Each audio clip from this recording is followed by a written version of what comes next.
Dictation will start in 5 seconds.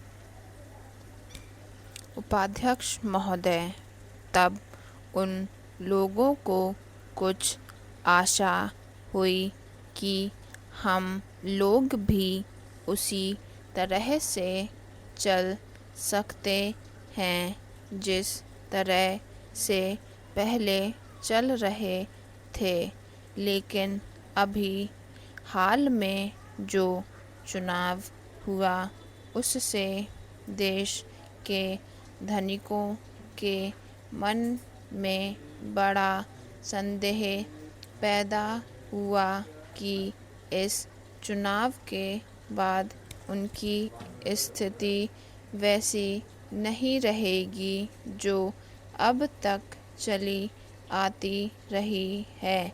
गरीबों और अमीरों के बीच में अब तक जो बहुत बड़ा अंतर चला आ रहा था उसको अब तेजी से दूर करने का प्रयत्न किया जाएगा। श्रीमान, मैं आपका बहुत ही आभारी हूँ जो आपने सदन में चालू वर्ष के बजट पर अपने विचार प्रकट करने का अवसर दिया है। मैं इस बजट का समर्थन करना चाहता हूँ। श्रीमान, मैं सबसे पहले अपने दल के नेता प्रधानमंत्री को इस बात के लिए बधाई देना चाहता हूँ कि उनके नेतृत्व में देश में कांग्रेस दल को स्पष्ट बहुमत मिला और इसके फलस्वरूप यहाँ पर केंद्र में एक ऐसी सरकार का गठन हुआ जो कि देश में वास्तव में समाजवाद लाना चाहती है।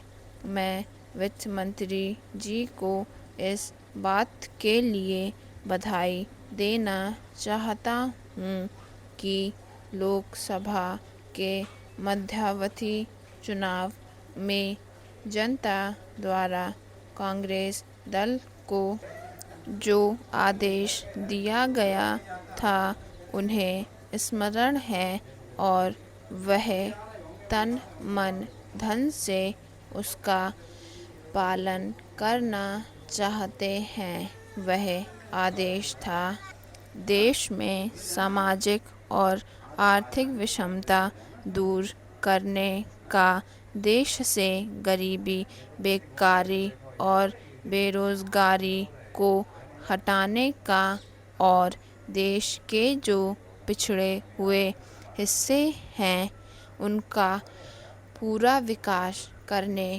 का।